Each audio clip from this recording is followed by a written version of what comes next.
नमस्कार, मैं खुशी और आप देख रहे हैं MHT live Mumbai Hindmata times.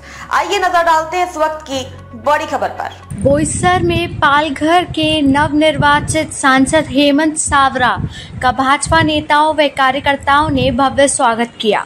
देश में लोकसभा चुनाव खत्म होने के बाद केंद्र में एनडीए की तीसरी बार प्रधानमंत्री नरेंद्र मोदी की अगुवाई में सत्ता काबिज करने के बाद देश भर खुशी की लहर उमड़ पड़ी।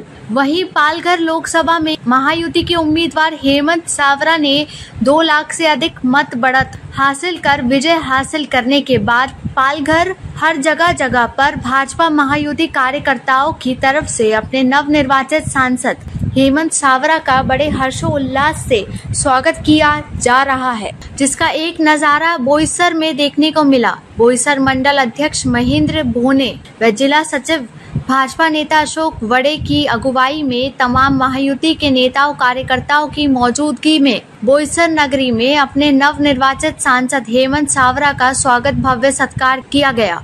इस मौके पर भाजपा नेता बाबजी कठोले, भाजपा जिला अध्यक्ष भरत राजपूत व जगदीश राजपूत, पूर्व विधायक, भाजपा नेता विकास तरे, जिला परिषद उपाध्यक्ष पंकज कोरे, युवा मोर्चा अध्यक्ष आशीष संखे व आरपीआई जिला कार्य अध्यक्ष सचिन लोखंडे, मनसे जिला अध्यक्ष समीर मोरे, स्वारा युवा ग्रुप अध्यक्ष तुषार संखे, खैरे पाड़ा सरपंच विवेक वड़े, कोलवड़े सरपंच कुंजल संखे सहित अन्य लोग मौजूद थे। उप संपादक उमाकांत भारती, पालघर।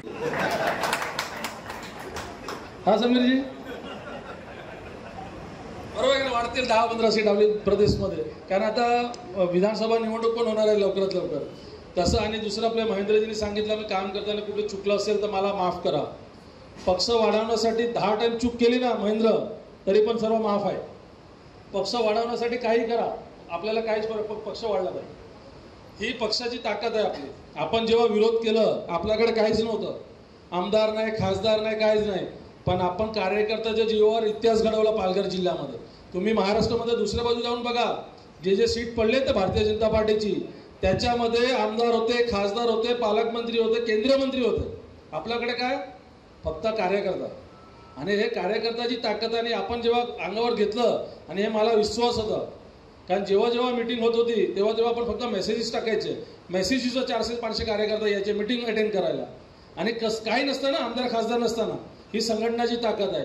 आणि आपण जेव्हा आम्ही प्रदेशला घेऊन गेलो सावरा साहेबला भेट करायला, देवेंद्रजींना आणि बावनकुळे साहेबला, तसंच बाबजी सरांनी सांगितलं, त्यांना विश्वासच पटत नव्हता की ही सीट येऊ शकते आणि एवढ्या मताने येऊ शकते। त्याचं कारण एकच आहे, आपली ताकद।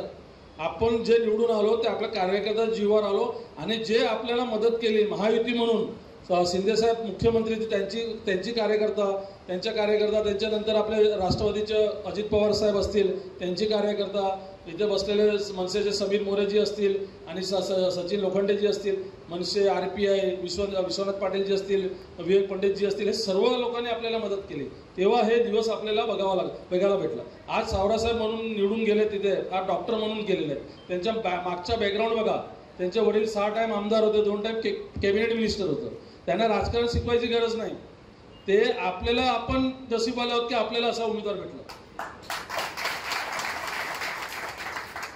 कारण जेव्हा आमदार खासदार निवडून जातात ते जिल्ह्याच्या आणि विधानसभाचं भविष्य ठरवतात। आज समजा विधानसभाच्या उद्या आमदार निवडून जाणार, ते तो स्वतः निवडून जात नाही, त्याच्या मागे पूर्ण पक्ष, महायुती असेल का भारतीय जनता, पूर्ण पक्ष त्याच्या मागे असतो। त्यांनी कुठे कमी जास्ती केलं तर 5 वर्ष संघटनाची खराब होतात आणि लोकांचे खराब होतात। तर येणाऱ्या काळामध्ये विधानसभा असेल किंवा लोकसभा असेल किंवा जिल्हा परिषद असेल, मतदान करताना उमेदवार बघा आणि त्याच्या मागे पक्ष बघा की ह्याच्या मागे पक्ष कोणता आहे, तेव्हाच आपण आपलं भविष्य ठरवू शकतो।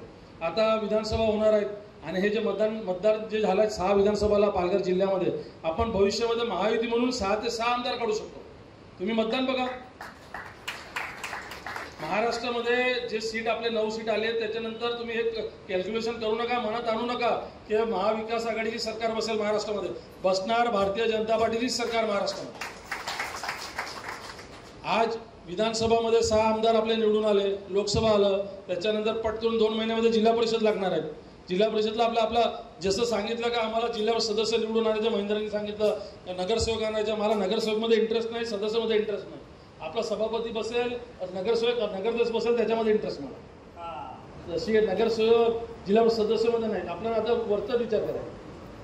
तर ही लढाई आपली कार्यकर्त्यांची आहे आणि आपण पहिली लढाई जिंकलो. दुसरी लढाई निरंजन डावकरे साहेबची आहे, जे 26 जूनला मतदान होणार आहे.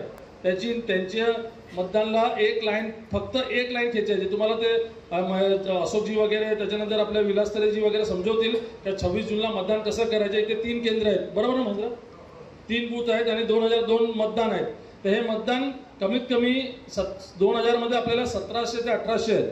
हे मतदान आपल्याला भेटायला पाहिजे. याचं कारण का सांगतो भविष्यामध्ये की जास्त मतदान हे मनसेनी पण इथे नोंदवलेली आहे, समीरजी बरोबर ना. तर त्यांची पण साथ आपल्याला आहे आणि महायुती म्हणून सर्व कार्यकर्ता काम करतात जिल्ह्यामध्ये. आता हे प्रत्येक बाजूला आपल्या पदवीधरची मिटिंग चालू आहेत. 100% जसं आपण इतिहास घडवला 1,84,000 मतांनी ही सीट आली, तसं 1 लाख वरती आपले निरंजन डावकरे साहेब निवडून यायला पाहिजे. त्याच्यामध्ये त्यांचा अनुभव, ते 2 टर्म पासून ते विधान परिषदला काम करतात. भरपूर प्रश्न त्यांनी. खबरों में अब तक के लिए बस इतना ही. फिर होगी आपसे मुलाकात ऐसी ही एक और बड़ी खबर के साथ. तब तक के लिए नमस्कार और देखते रहिए MHT लाइव मुंबई हिंद माता टाइम्स. ऐसे ही लेटेस्ट अपडेट्स के लिए हमारे चैनल को सब्सक्राइब करें और तुरंत नोटिफिकेशन पाने के लिए बेल आइकन प्रेस करना ना भूलें. और अगर आप हमें फेसबुक के माध्यम से देख रहे हैं तो हमारी पेज को फॉलो जरूर करें. धन्यवाद.